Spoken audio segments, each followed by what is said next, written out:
All right, good evening to everybody here in the US, or as you say, good afternoon. If you are joining us in Monrovia, Liberia, let's say Liberia, not just Monrovia, Liberia, but in Liberia general. If you're joining us, chances are you are hearing us on Freedom FM 87.9. Welcome to the platform, Liberia Shall Rise. Today, we are actually going to be on the segment that says Table Talk. So, this is the segment where we come in and we take one issue that we feel like it is an issue that should be of national concern, national discussion, and we have a discussion on that particular issue. And one of the issues we are going to be talking about today, before we get into it, I'll give each of my guys time for them to actually go ahead and give that opening statement on this. But I want to just start by saying Liberians are book minded people. Liberians are people who fancy themselves when it comes to education. We love education. That is why our grandmothers, our mothers, our fathers, people are working hard to send their children to school. They are doing everything to make sure that our kids actually get the education, even if they themselves did not get that education. Liberians are very, very serious about education. And because of that seriousness of about education, we do everything we can, whether it comes to scholarship, we want to get it. We want to be the very best in our classes. If it costs us to walk from Front Street to Camp Johnson Road to go to school, we'll do it. Education is super important to the Liberian people. And because of that, our discussion today is going to be geared around education, whether it's a fake credential, whether it's a real credential, whether it's credential without qualification. We're going to be discussing that. And we're also going to be discussing scams for higher education in our country. These are troubling issues that we have heard of, and we are going to be discussing those. So we say, welcome to the show. Share the broadcast. It's super important to our people in Liberia. And so I'm bringing the rest of the team on. These guys going to give that opening statement, and we're going to go right into the question and answer session. Dr. George, I want to hear from you. How are you doing, and where are you today, boss? I'm doing great. I'm in the beautiful city of Shippensburg. It's an amazing, awesome day. The weather now is my weather. 80 degrees yesterday, 72 today, 74 tomorrow. So I look forward to a great week ahead. Welcome back to the platform, I should say, because you were on a business trip and you back now. I don't know if it was business trip or whatever trip it was, but you are back from South America. So welcome back. But this is educational topic we're going to be discussing. I think this is going to be one of those areas that I envy you because you spend your entire career discussing or working in this particular area. So, what is your overview of the topic we are discussing today? And just give me what you. It is important for us to especially in our country, to discuss fake credentials, discuss this fake scholarship scheme that is going on.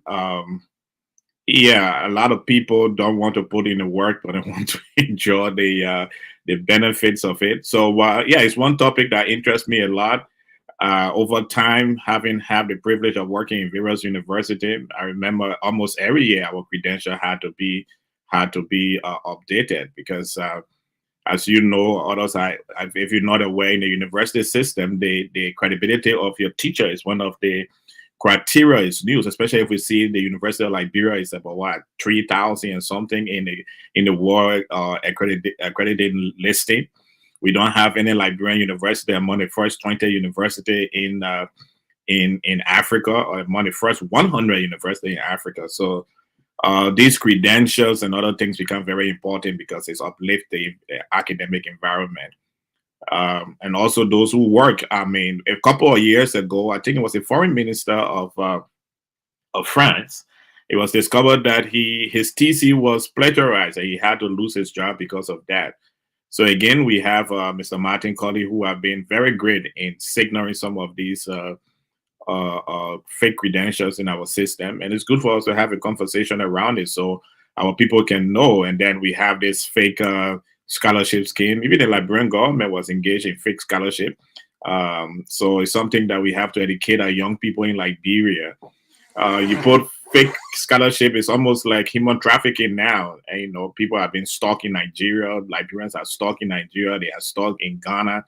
They haven't paid thousands of dollars. The same thing with Liberians who have been stuck in Morocco because they feel that that they were traveling and it gave someone money to help them to travel. So fake scholarship is almost like human trafficking right now. And Okay, let's get back to it. Sapulusia, let me bring you in. Let me just have your opening statement. Give me one quick 1 minute opening statement. I'll bring Dr. Positive in. I want your 1 minute opening statement, and we're gonna go right into the question and answer. Mr. Sapulusia, come on in. All right. Good evening, everyone. I want to say it's a pleasure again to be with you guys on this platform, and I want to be like Dr. George when I grew up, to be on business trip in South America to enjoy myself. But anyway, no. So this is a serious matter. You see, fake qualification or fake degree, it has less, more implication or more danger to society than people, kind of see it, in that you're going to be putting people in places that do not qualify to do the job. So when they get there, some of them will be learning the job and they may not learn the right way. Because most of us who are career oriented or who have the career background will know we have principles that we abide by, right? And if you have those principles under your belt from whatever degree or other discipline you're in, it is easier for you to learn on that job and push agendas that will benefit that career path.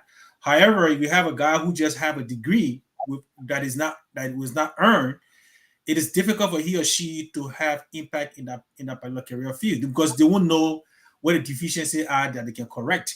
So those are things that we need to look at as well. And then the fake scholarship scheme that we see going on is horrible in that you see people scamming our brothers and sisters. I mean, I know most of you may have personal experience. I know I have few of those that have come across me, and I had to kind of do the research for my brothers back home to get those clear. But these are things that we really need to discuss, so that in order to build our country, in order for Liberia to rise, we would need the most qualified person who have earned, not just receive or pay for, but who have earned the degrees in the disciplines that they say they are qualified to perform. So I think it is a very crucial and critical discussion to have, and I hope we can be truthful to that and let those who are hearing it apply the necessary guideline to protect our citizens or our country from the Okay. danger of scam.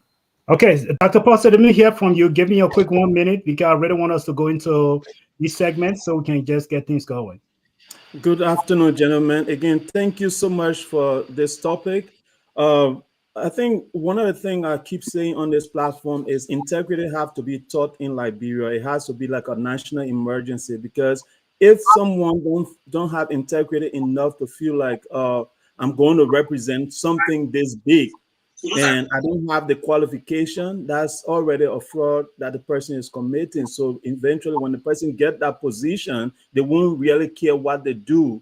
They will just be there for whatever purpose for which they did that fake credential. So it should be something that our legal system, our justice minister, and everybody that has some power to persecute should be taken serious, because this shouldn't be something that should be happening in our country. Because a guy called Collie just killed somebody recently for that purpose, because he was a doctor doing operations, and that's impacting our people in a bigger scale. So it has to be taken as an emergency. And then when it comes to scholarship, the scholarship fraud, millions of our youth are being impacted. And again, if this is happening, as you see further in our president, our first lady's office, people that work for our first lady are perpetrating this crime. This is a serious thing. I don't know if the justice minister is involved in this, that they can really make this a problem that we have to take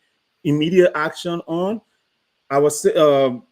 The country is in a serious problem if our students are being cheated and nobody is taking any action. So I would like to explain further on what I have to share, but this is a serious thing. Okay, thank you, gentlemen. And again, we say welcome to all of our viewers. If you have any comments, you have any idea you want to call the show, we'll make some numbers available. But we would like to hear from you also, and those in Monrovia, to Freedom FM 87.9. We say thank you so much for taking this program live. Dr. George, I want to start with you with the scam. Here is my little opening here, and I'm going to bring it right to you. You are in higher education. You have always been in higher education. You spend your career and you have helped establish universities in Liberia. One of the things I noticed when I was in Monrovia, there was this shanty office I went to, and I was just curious. This thing just sent by itself, and people just every day I see young people going in this place. And so one day we went in the place. I went to the place and I said, "Hey, what kind of business do you guys run here?" And they told me this is on I was living on GSA Road, but from GSA Road, there's a little place you enter. They call it Peloton Community, all the way down the little corner there. You don't even know, think it is business. It's fenced. And they say, "Oh, here we help people to travel. We get a scholarship." What kind of scholarship? Oh, we help people go to US and Canada. He gave me the entire rundown, entire spiel. So I said, "How many people have you sent? And how many of those individuals are still on scholarship?" And because I was asking so many questions, the guy I was asking, he told me, he said, "Let me call our lawyer and maybe you can talk to him." So I said, "Oh, I would love to talk to your lawyer." The lawyer never showed. The lawyer never showed. And the next time we went to that place, we asked question again. 2 days later, the entire office have disbanded. They have moved out.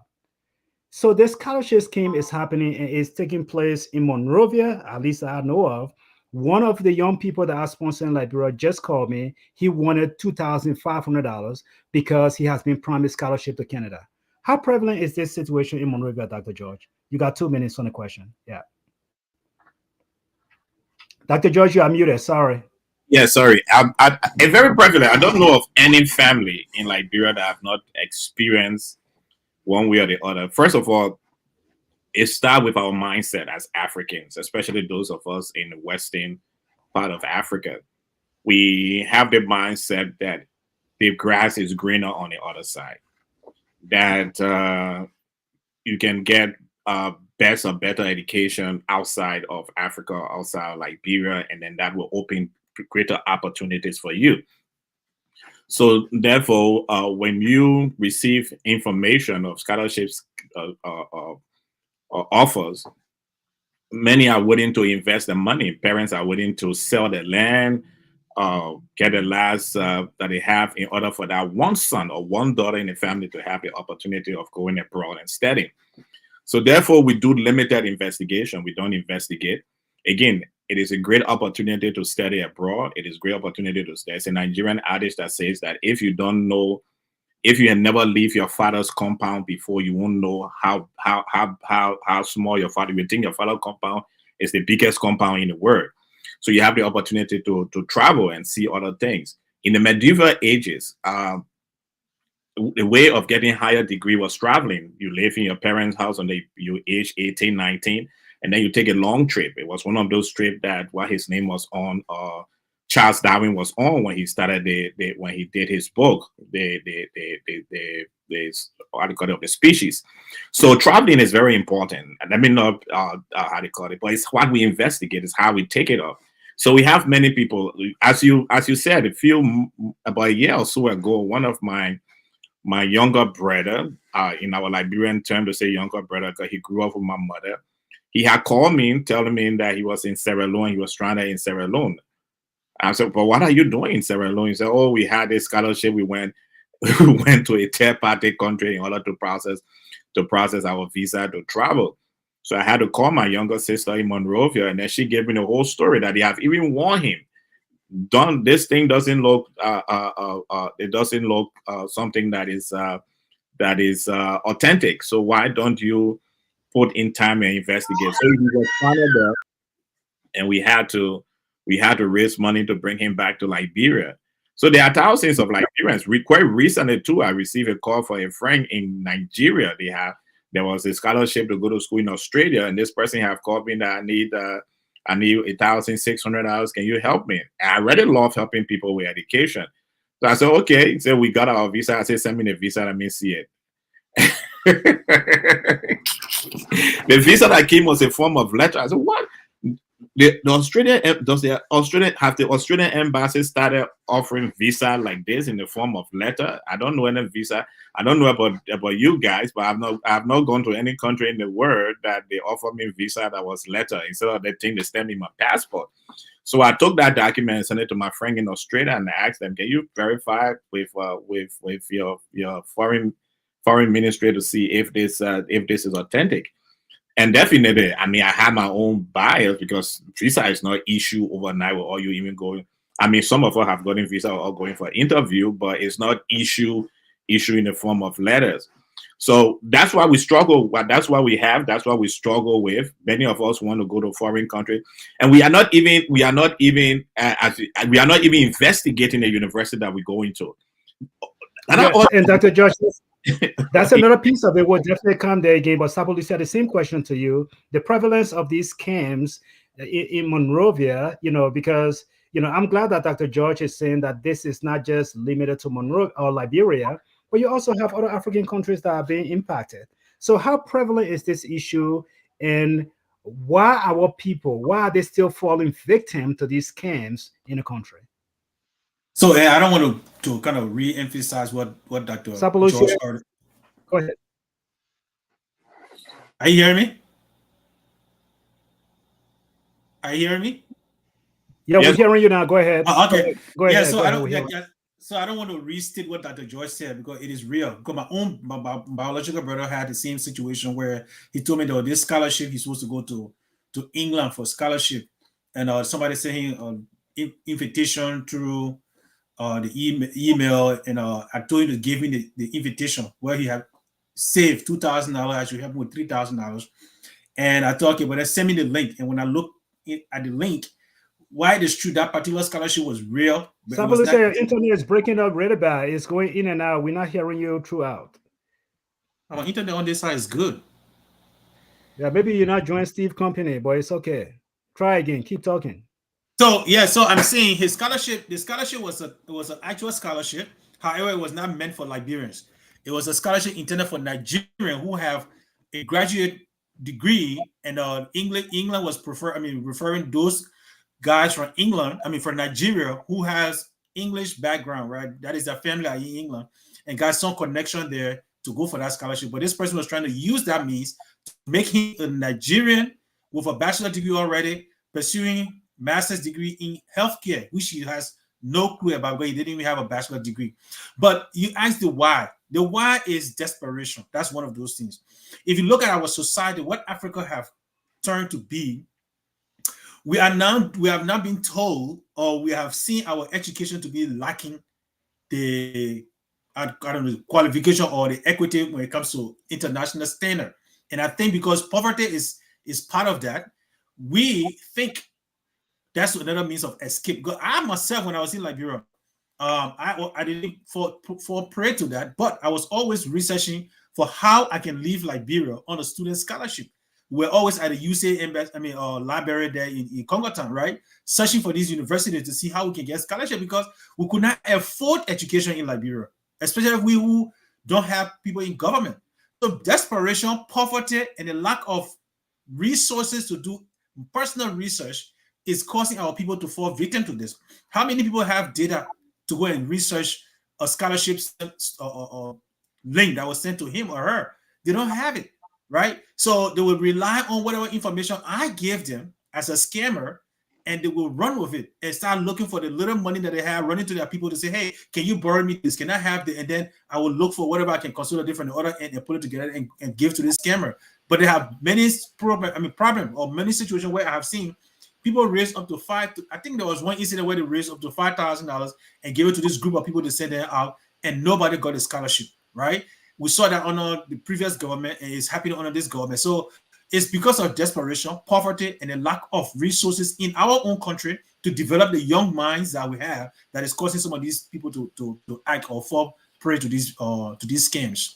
Stephen, let me bring you in. Because I know you researched this particular topic and you found like 3 different categories of how these scams are being perpetrated. So take 2 minutes. I know you can't absorb everything. But take 2 minutes. I will share this for our viewers on Facebook. Yeah. But again, Mr. Sharif and everybody else, I think this is happening because our people are quick to trust people. The second thing here is people are lazy. People don't want to do research. And the third thing is the love of opportunity, right? The search for opportunity, like Sapolosi has said. So if you see this person, the trust we put in people is so quick, right? In the first lady office, two gentlemen was fired or put on leave temporarily because they were participating in this thing. So the first thing is the person that is perpetrating this crime. Who is this person? If this person is somebody that's very big, people will automatically trust them. So these guys here, um, people trusted them because they work in the first lady office. So government office is perpetrating this crime. So like I was saying, we have three forms: right? National scholarship perpetrated by government officials, uh, scholarship fraud perpetrated by citizens, and then international scholarship fraud perpetrated by big organizations, right? So if a company is already established, they have a website showing everything, say, hey, if you click on this link, you can fill up a form and submit. People start believing that. You understand? So for the situation now happening in Liberia, somebody tell me that the work from the first lady office, I automatically have some level of trust in that person. You understand? So if you look at this image, these guys were charging the family $4,000, right? $4,000 per family. If you put that number together, how many people did they impact, or how many people did they take this money from? And just from a basic number, if it's 100 individuals, you have 400,000.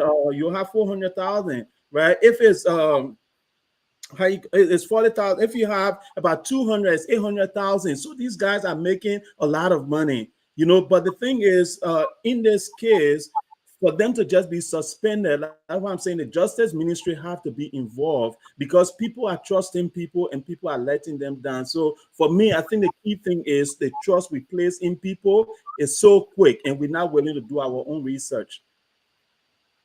Thank you, Dr. Paul today. And Dr. Josh, I want to come back to you here real quick because we got about 10 minutes to wrap up this particular segment. This scholarship thing, I think Stephen brought up the point. One of the things that was happening, they were being perpetrated. And look, I don't want to spoil our brothers' names out there. I don't want to say Nigerians or Ghanaians were the ones doing it, but the office I visited, there were several Ghanaians in the office. And, you know, I'm a Liberian. I can pick up people's accent. I know when Ghana men talk to me, I know. You know, I pick up several Ghanaians in the office, and they were the backbones behind it. The Liberians that were in the office, they were just the administrative people. I guess they were administrative people. They were the faces of the organization. Because if I come in the office, a Liberian man talk to me, chances are it calms me down a little bit. I'm more likely to talk to them. So why are these foreigners coming into the country, and what is being done by our government? Are you saying, do you think the government doesn't know these things are happening in the country? They don't know about these shady businesses Well, that's a great question. I mean, you sticking me to the point, and I hope to the wall. The issue, Mr. The issue here, Mr. Sheriff, is one: the government of Liberia itself have been involved in the scam. So, you know, we all saw the foreign ministry scam. Nobody was held accountable for that scam. So if the government itself is involved in scamming a citizen of a scholarship to go to a foreign country, it gives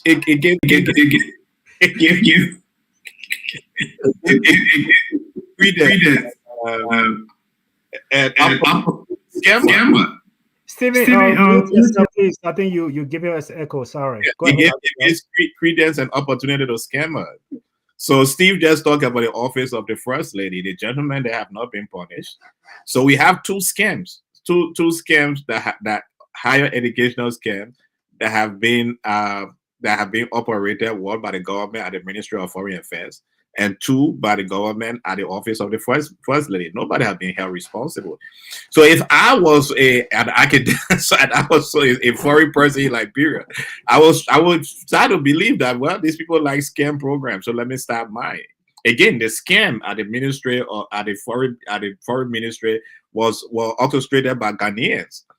So and along with Liberian officers at the Ministry of Foreign Affairs. So if you see, if first of all the government itself, if the government itself is not holding itself responsible rather, who will you hold responsible next? when so people see this opportunity. First of all, scammers thrive in environment where there is opportunities. I would also like to thank my colleague now, my former student now colleague, Professor Obona, for joining us and sharing that we the issue of economic deprivation.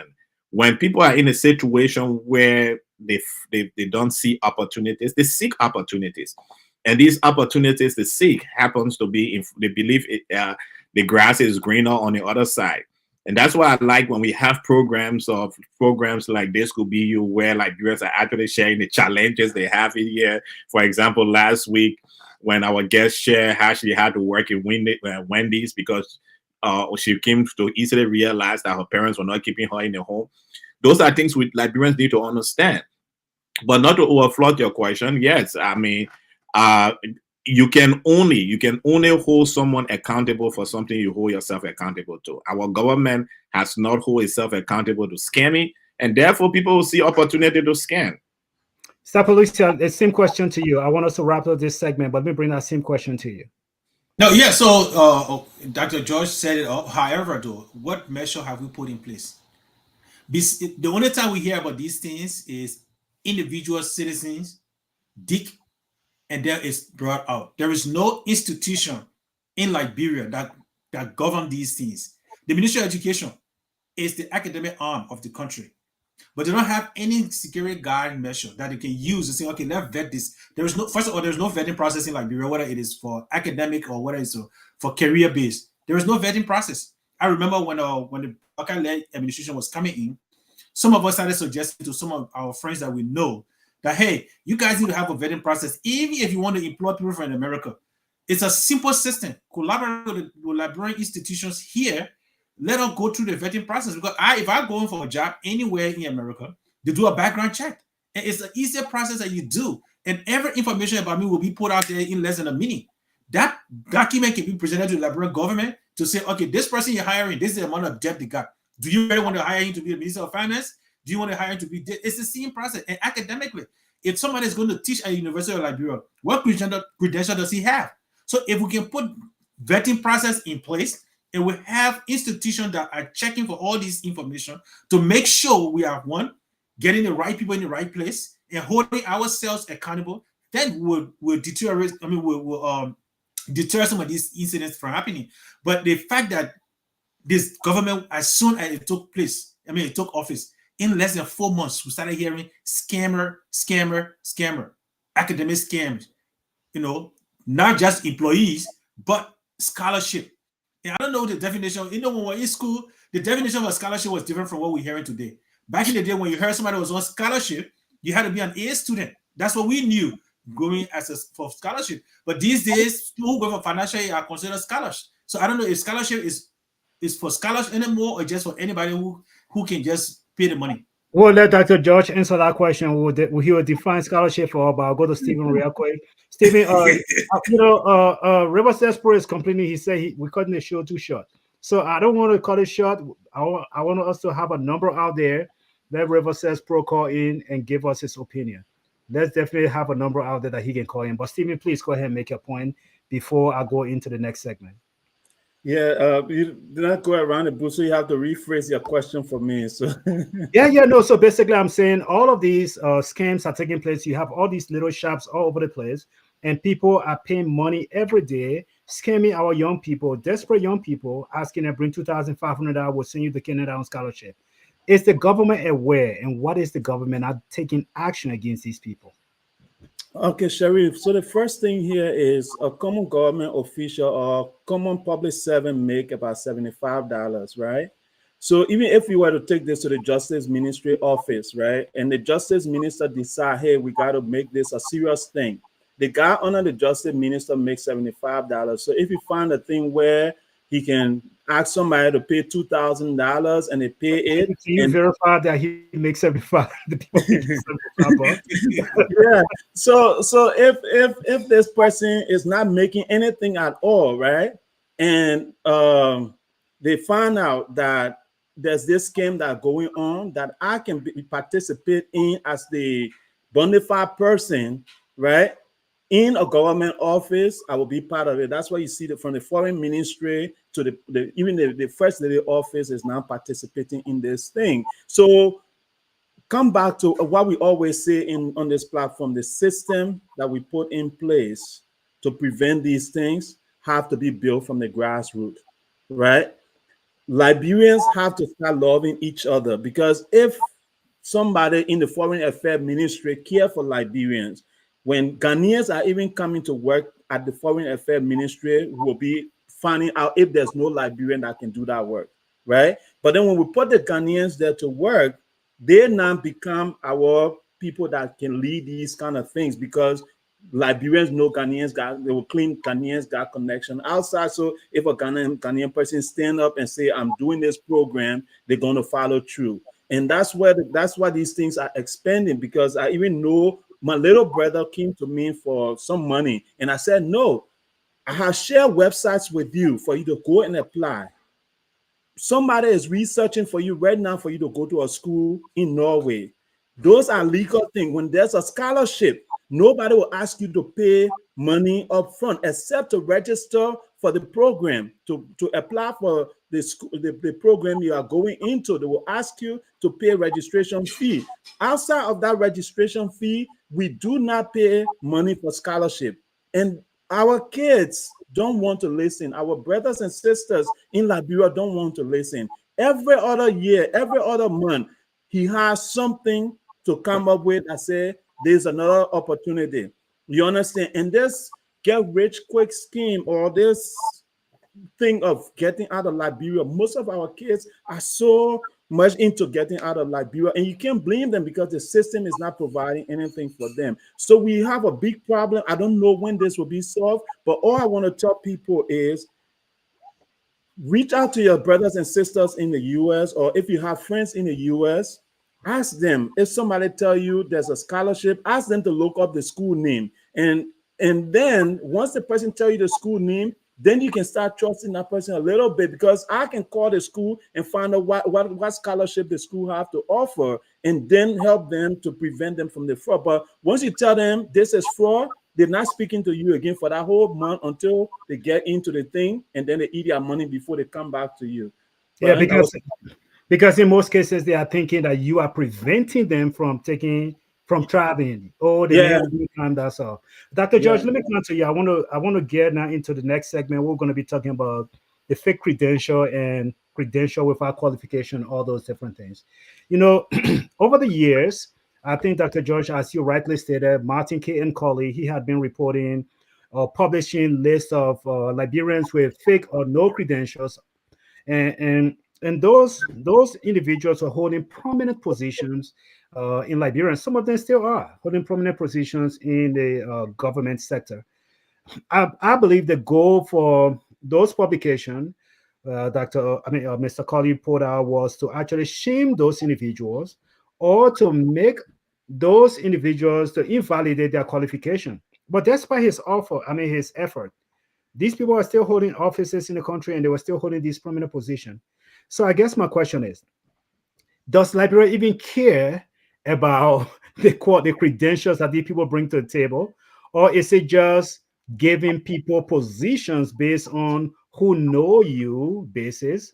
Or they just doing it based on the number of battle cry that you shout out during the campaign season? So, I mean, they may not even care for the credentials. So, I mean, do they care for the credentials, Dr. George? It depends. It depends what position you are That's being. a political answer. I want a real answer. That's a political answer.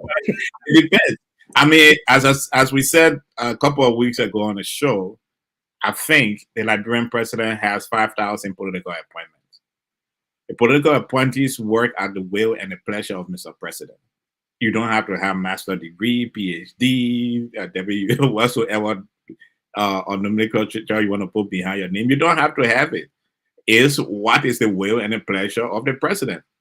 So we had a situation in the former government, George Weah government. The deputy minister in charge of planning and research was expelled from the University of Liberia, but he was also the deputy minister and the minister of agriculture. So logically, how can a researcher, when agriculture happens to the Department of Agriculture and carry works directly as a research branches in the country, you expect a deputy minister should not be expelled from the University of Liberia at that time. So, so you don't need any qualification for Mr. President to wake up one morning to say, I'm appointing you to this position. There are some positions, yes, based on the act of parliament, but it's political appointment. The president can maneuver his way, but depending on how many people he has in the Senate that is willing to project the president's agenda. We see the same thing in the country that we live in. We see in it here, and that there are people who don't have the necessary qualification, but they happen to have the political connection. So that's the first one of it. That's why I'm saying it depends. The second part of it is that you don't have to, yes, I know we are at a point in Liberia that we are throwing our master's degree. I personally believe that many of those institutions are running master's degree program in the country, they are not qualified. When I was working in Liberia, there was only 8 of us in the country that have PhD. PhD, not doctorate, 8 of us. And you cannot have a country at that time, and that's 2014. So we are in 10 years later, so many people have come up in the country. But you cannot run a university system or run a master's degree or doctorate program in any university system if you have only 8 PhD holders in the entire country. in the educational sector, PhD holders are academic researchers. And let me say this because people get confused. There are different types of master's degree and there are different types of PhD. Let me say there are different types of doctorate degree. So those of us who have PhD are those of us who told ourselves we want to teach in the university. So this academic degree, you have to go through the academic process. And so that's the second thing we struggle with in the university system. When I was working in the university system, if you had a doctorate, you were counted as one. You were counted along with the master's degree holders. Anybody coming for accreditation did not take doctorate holder very seriously. They kept them with the master's degree people. So you didn't get a lot of points for that. There's this image we want to project. We want to project that we have degrees when we don't have them. And there are so many opportunities to have degree on nowadays. But even with those opportunities, some of those institutions, someone got very angry with me about 3 or 4 years ago when I told him that degree you have is not a degree. And he was parading with a doctoral degree. You had to parade with that. So he got angry with me. He said, "What happened?" I said, "Okay, let's go to your university website. The place you say you graduated from." We pulled the website, and it's very clear. It's written clearly on our website that this degree that you have is not a doctorate degree, and some institution, very clear on the website, some institution will not even accept you as someone who, and this person went to that school. And that's the challenge I think most of our people are having. We don't read the fine line. If this institution telling you that our institution is not accredited, the degree you have is a 50-50 degree we're giving you. That's a joke. That's a joke. Yeah. It goes back to what Mr. Sabulisha was saying. The vetting process, because someone had to take time to verify, validate. It's not all our people, Mr. Sherry, it's not all our people who are trained in this process of vetting. Let me be let's put it there and be clear. It's not everybody in that country that is trained with the process of vetting. Then you find the people who are trained to do it. I want to go to Sapo Lucia now. I know. You want to see a university certificate and a degree. They don't take their time to go to the website of this institution. And these institutions are very clear with you. Very clear when they're giving you degree that doesn't matter. They tell you very clearly on their website that this degree we're giving you, it doesn't matter. It's only for perhaps working in our local pharmacy or working in like Walmart, giving you degree from Walmart University. They will tell you that it is only to work in Walmart. And then you pick up that degree, you want to go to. But let me bring you in. Do we even care? The same question, all of these degrees stays taking place. Do we even care for the degree in Liberia? Or do we just give people positions based on I know you or sequoia, how many sequoias you give? So the way I would look at that question is looking at where we are as a country. Now, I mean, when I say I may not care, that doesn't mean I'm not concerned about America. You see, America is already developed, it's already set, they have principle, they have system, they have working system in place. So if you tell me you appoint a man based on what the president wants, I'm totally fine with it. But looking at our country, that is, I don't know what is deteriorating in every structure. This is not the time for anybody who's becoming a president to be appointing people based on what he feels like, especially if you say you are patriotic, because most of them come and say they are patriotic to the country, they love the country, I love my people. But then you're appointing people who are not going to leave any mark that another man can build on. Let us look at the previous government, and I will come to this government. The previous government, we had people who some of us had to dig their credential, whether it was one time Deputy Information Minister, whether it was the RA man who was supposed to be RA or RIA or Managing Director and stuff like that. Think about that particular incident. The guy went to a community college, and the Senate was sitting there and trying to confirm a man who said who went to community college to get a certificate in aviation. He was an aviation technician, okay, from a community college. And I did a research because I had to dig everything. I mean, Darlington Conley, he said I didn't call name. I'm just saying. But then they're sitting there and they're trying to confirm a man who said he's getting his master's degree at the same community college. What sense does that make? You know, and when we put these things out there, so look, looking at Liberia, this is not a need. That's not a time, in my opinion, especially when we're struggling to develop our country. This is not a time to just appoint people based on the will of the president. Let us start looking at how we can employ people that will make a difference in the system. For example, the Ministry of Education. If you're building a Ministry of Education, put people in there that will create our curriculum to fit international standard or a standard that will benefit Liberia. Okay, let us look at security. Look at all the different sectors. Look at healthcare, for example, because that's my area. Healthcare.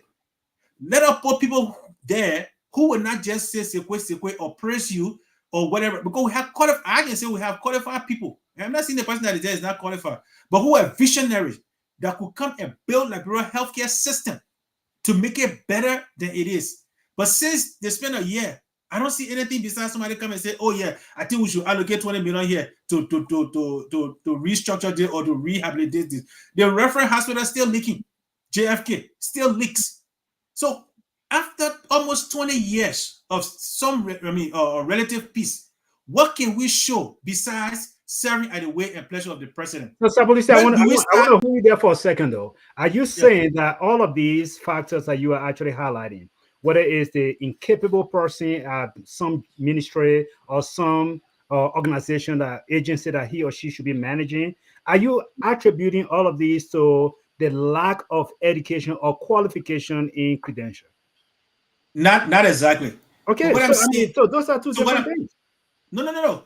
But what I'm saying is, Sheriff, look, I'm a laboratory scientist and I studied this and I love it.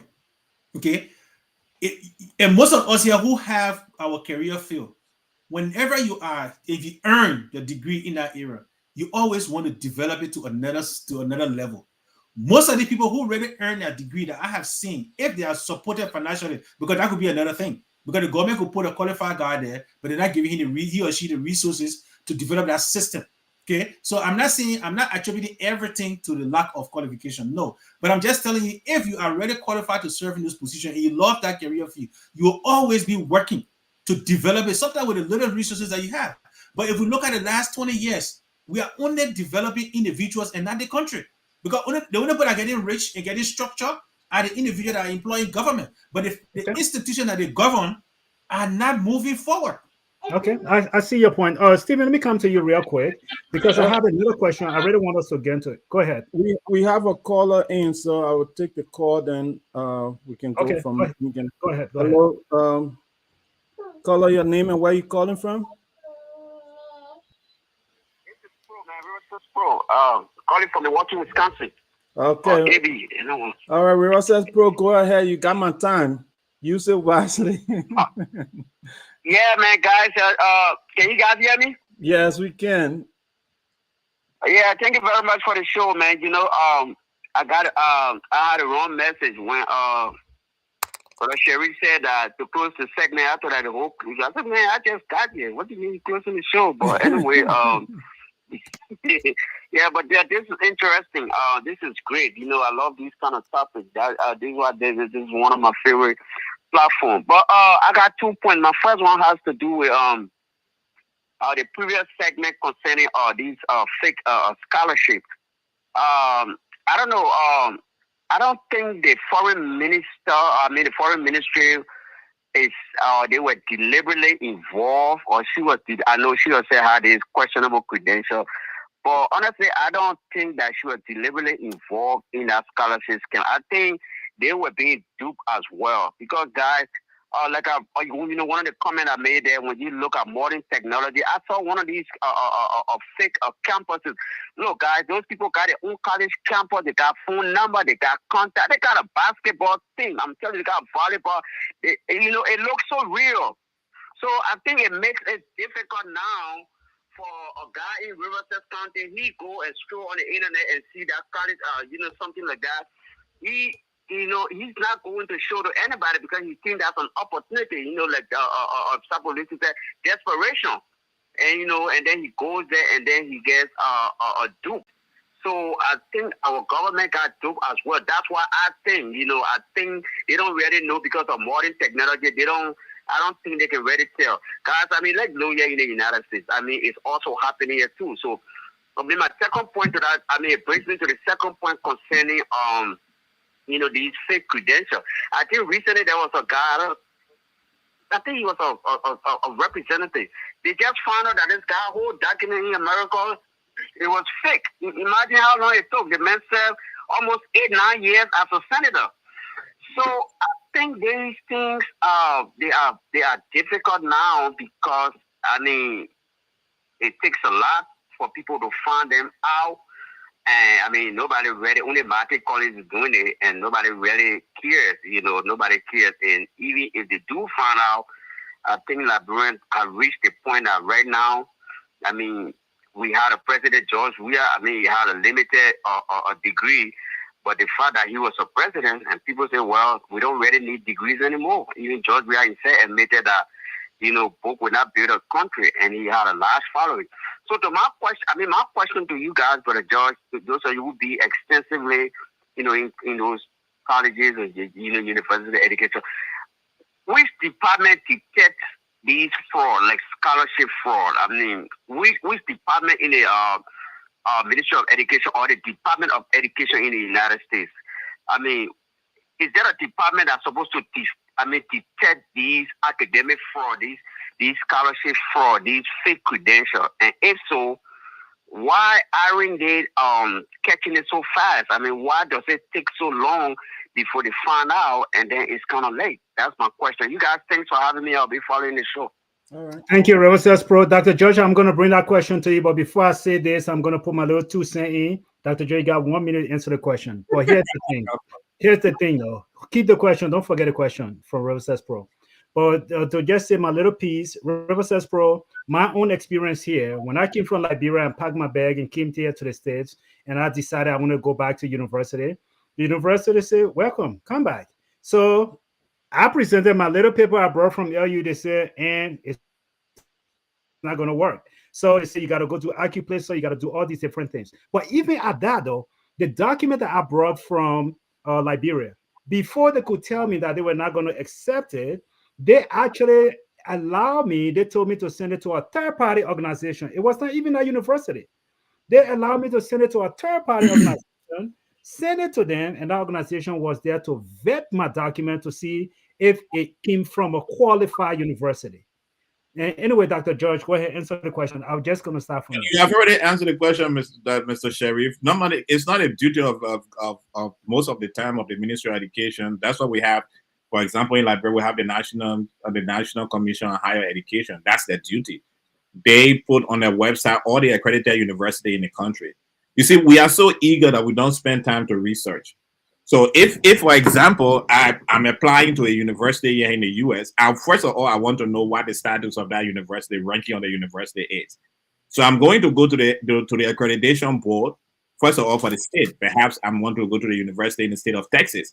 I'm going to go to Texas Educational Commission to see all the universities in Texas that are accredited. Then that's the first thing. Once I get to university that are accredited, then I want to go by ranking what I'm going to study. If I'm going to study education, for example, I want to know what the ranking of the universities in education. It is not all university. Harvard may be the #1 university in the world, but it may not be the #1 university in the world for education or for engineering. If I want to study engineering, I may go to MIT instead of going to Harvard. So that's it. But there are bowls. There are different bowls that have recorded. For example, when the Stanton Waterspoon situation took place, I did a research and found out that this school was accredited by the state of how they call it, by the state of Florida. It was accredited by the state of Florida. But then when you go deeper, it was the programming that had a problem. It's not that it was it was the programming that had the nature of the programming that had a problem. So when you apply for a university something, you need to go. As I said, I had a friend when I was working in Liberia who came with say he had a PhD. He gave me a degree. I went to the college website. The college website stated totally that what they gave, they are not accredited in a state, but they gave degree for people who want to work in a specific area and that this degree will not be accepted by most people. If waiting on the side, most places will not accept this degree. I told him, well, this degree is not valuable. What you have, besides it was a doctorate degree and not a PhD. Yeah, guys, I have one more question. I'm sorry, Dr. Joe. I got one more question I want to put out here. River Sespra, I hope that answered the question, but I got one more question. I want to start with you, Dr. Sapalucia. I call you honorary doctor. You're not a real doctor, so let me be clear here. But I want to go with Sapalucia. Is higher education overrated? And I know this question I'm asking you is it comes for because when you look at the numbers since 2010 in the United States of America, higher education enrollment has dropped. There are a lot of young people choosing now to bypass higher education. E-commerce is the thing. They are doing other things to make money. And so college enrollment have dropped in the United States of America. I think by 2022, you only had like 38% of high school graduates going to college. So is higher education in the context of getting qualified, is it overrated? Because you can look at the example of Darius DeLon. You can say, well, we can question his credential, whether he's a high school graduate or not. But look at what he does in the Senate. Forget about anything else. Look at the way he conducts himself in the Senate. He conducts himself as one of the most respectable people in our Senate. And he is respected. No matter how you think about his politics, I think he is very respected. Conduct himself very well. It comes with experiences that he had gathered or he had learned during other positions he's held. So is higher education overrated, or do we care for the experience that person brings to the table? And thank you for coming to me first, because these are some of the things some of us have tried to push for, and people don't understand. And I will always say this: looking at Liberia, especially where we came from, the war, some of us always felt that yes, while it is true, getting the degree and all these things were important, we should have directed our focus on vocational education for the development of Liberia, to start building our infrastructure, to get those who are traumatized already in line with some skills that can give them the ability to participate or to be fully involved in the development of Liberia. Yes, in my opinion, at this time, especially in the African setting, higher education have been overrated. Because I know, like you guys always say, Emmanuel, that, and you guys are not the only one calling me doctor here, because everywhere I go, oh, doctor, and I keep telling them I don't want to be a doctor, because it's just some title somebody want to grab and put on you, and some of the people who call doctor. I have debated with some doctors, and Sheriff, I'm telling you, don't call them. I don't even want to call them bachelor degree holder before I say doctor degree holders, because, and that's what I respect. And Dr. George, no offense to me, no how to call it to you, no disrespect to you. But that's why I respect we in the medical field, going with earn medical doctor degree. That is a degree that is, in my opinion, scientifically proven that you're a medical doctor, right? It's not the one based on philosophy. So no disrespect to you, Dr. George. But to be frank, it is overrated in our African system or our African culture. We need to focus on what developed the nation, what developed our people, instead of focusing on doctor this and doctor that, or master degree this and master degree that. Not that they are not needed. But for a country like Liberia, what is actually needed is skills that we can use to develop our country. So I think we need it is not late. Any government can start doing that. Let us focus on how the young population in our country, we've got about 80% that cannot go to school now. How can we grab that age group and redirect them to vocational school where their skills will be used. Now, when you use Derek Dillon as an example, yes, I do respect that. Why it is true, people say he didn't graduate from high school, he didn't do that, but he conducted himself better than, I can say, better than people who had that degree in the Senate, people who had law degree in the Senate. I can give you references, and I don't care whether they don't like Dr. George Bowley, who was in the Senate. What could he do? Somebody was in his county trying to develop education in his county, and he criticized that person. This is a doctorate degree. Vanish Sherman, who used to be a counselor at law, he's there defending things that you are compromising the Constitution. Why he was senator in the state. So these are things that I believe it doesn't matter the so-called education. What matters is how is that education being used to develop our country. That's what matters to me. Thank you so much. And for the record's sake, our good doctor here, Dr. George, just so for the record's sake, the man does not even want us to call him doctor. Just so you know, even though he has a degree and this is what he worked so hard to earn, but he does not want to be called doctor. I'm the one who just keep calling it until it got stuck on him, but he does not even care for it. That's how you know that's a real person who got it. But those who got the fake one, they always want to, you call them Mr. George and say, I'm Dr. George, So anyway, yeah, he earned it. And so that's for the record. So Stephen, let me come to you. I want to make Dr. George last. Let me come to you on this particular question too. Is higher education overrated? Yes. Higher education, there's an importance of it. So I won't, it's a slim place to say it's overrated, especially so for me who pursued that for a long time. So for me to be where I am today, I had to pursue higher education. So I wouldn't say it's overrated, but like Sapolosia was saying, based on our circumstances in Africa, right, we have to redefine our educational system based on what we live for, right? So in society, we live to make money, teach our children how to make money. In society, we live to build houses, we build roads and stuff, teach our children how to build roads. And then if somebody decide after learning all those skills to want to become a chemical engineer or a doctor or something, then that person can decide to go pursue higher education. But the thing that is killing our country today and is killing our society is the fact that we have this thing where we say, Johnny from all the way River says, who are working on a farm, making cassava, already making money. We now tell Johnny to come to Monrovia, have to go to school for almost 14, 15 years with some philosophy degree, sociology degree, and then he come from there, he doesn't have nothing to offer society.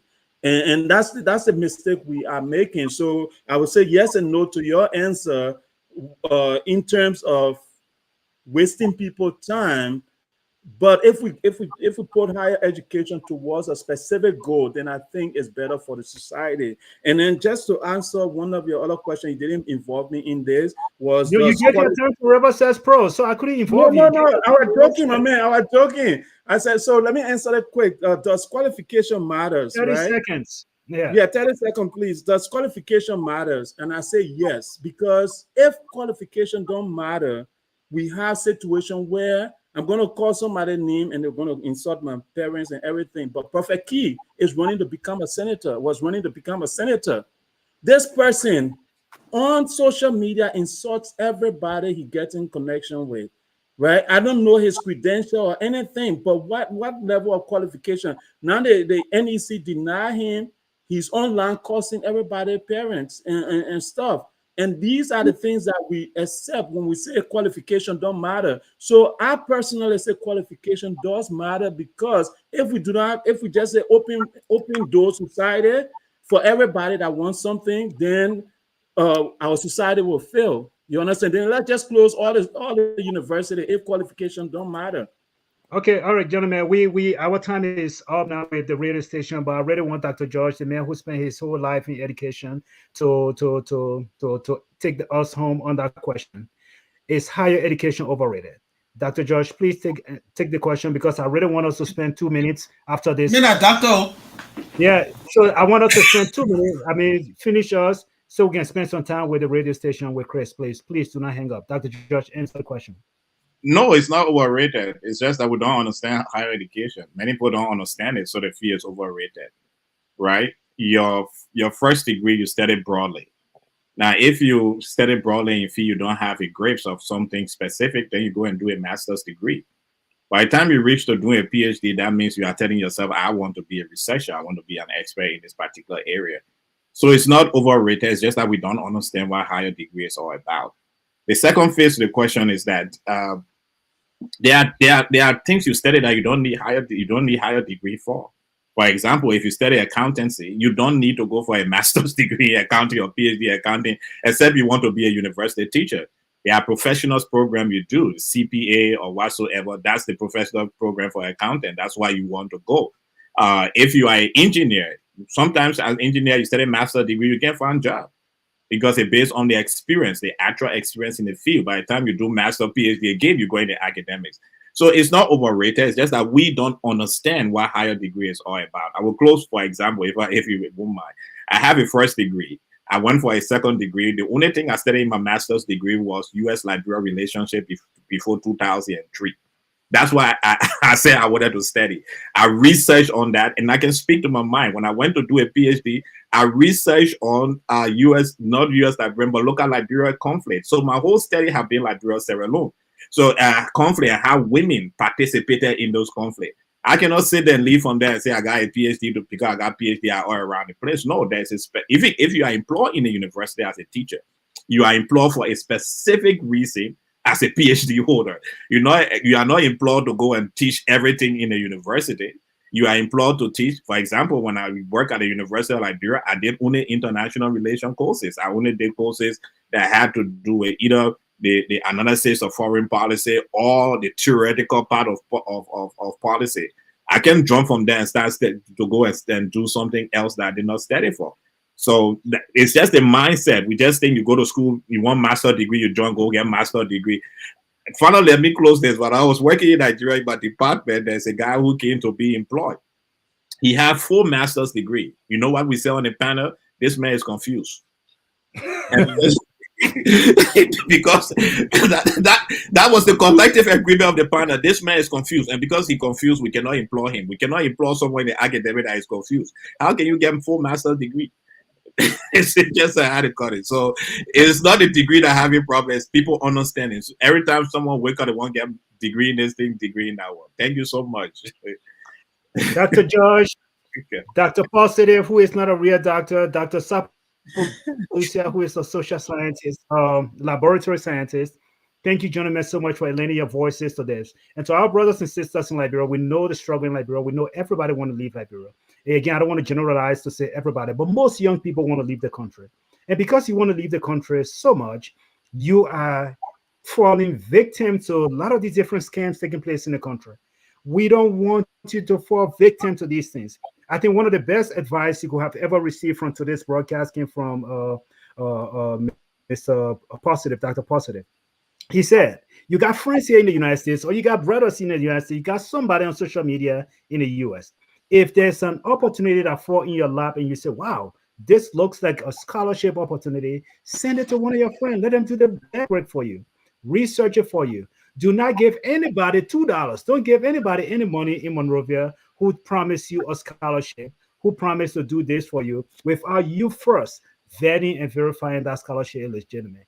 On that note, we want to say thank you so much. Hopefully, this platform have given you something that you can kind of grow on, help you to develop as you go through your own research, as you go through your own understanding of what higher education is all about. Thank you, gentlemen, again, for your voices. Thank you so much, Freedom FM 87.9. We want to say, on this note, we are going home, and by the grace of God, we will see you all next week. On Sunday, we'll be here. And gentlemen, please stay back here for a second, and we will wrap some things up. But thank you so much, and we look forward to seeing you next week.